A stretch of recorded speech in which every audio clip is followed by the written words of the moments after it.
Allez, de retour sur Objectif Gare pour de nouvelles réactions. Donc après cette présentation officielle, on retrouve évidemment Monsieur Bois, président du département, plus soulagé qu'il y a quelques heures. Plus soulagé, oui, parce que c'était merveilleux.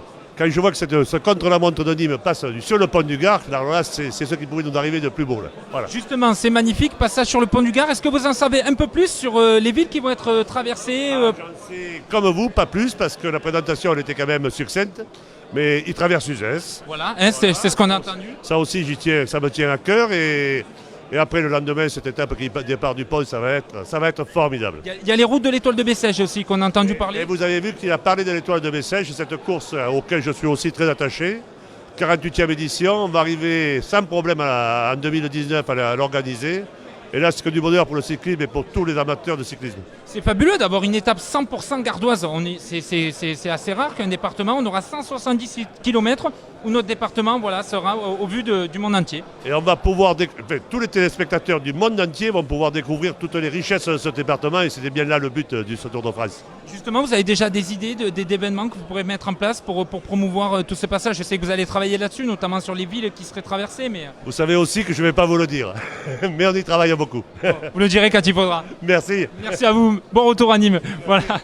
Voilà, Monsieur Bois, président du département du Gard. Évidemment, il y a encore des choses pas totalement scellées. Mais voilà, on a pris une information supplémentaire qu'on peut vous confirmer. La ville d'Uzès, très chère à Monsieur Bois, sera traversée lors de cette étape de 177 km. Ça sera la 16e étape, le mardi 23 juillet, qui sera intégralement gardoise. Amis gardois, prenez évidemment votre rendez-vous puisque le département sera en fête. Donc il y aura une boucle qui sera faite avec un départ de Nîmes, une arrivée à Nîmes, un passage sur le pont du Gard et donc le lendemain, la 17e étape, le peloton de la grande boucle quittera le Gard en partant du pont du Gard. Ça sera aussi magnifique. Voilà, et on a eu donc quelques infos. Monsieur Fournier m'a également confié que donc, sur l'étape 100% gardoise, le départ se ferait devant les arènes et l'arrivée se ferait sur le périph' à hauteur des 7 collines. Voilà à peu près pour vous donner déjà un ordre d'idée. Évidemment, les présentations ont été très courtes. On va avoir le détail au fur et à mesure d'ici quelques mois où les organisateurs du Tour de France et les élus locaux gardois vont travailler sur le détail de ces différentes étapes. Voilà. Merci à tous de nous avoir suivis pour ce direct ici pour la présentation officielle du Tour de France 2019. On se donne donc rendez-vous les 22, 23 et 24 juillet pour la journée de repos et ces 2 étapes gardoises. Évidemment, ça sera donc un grand événement de fête et on espère que vous serez nombreux présents sur les routes gardoises. Merci à tous de nous avoir suivis.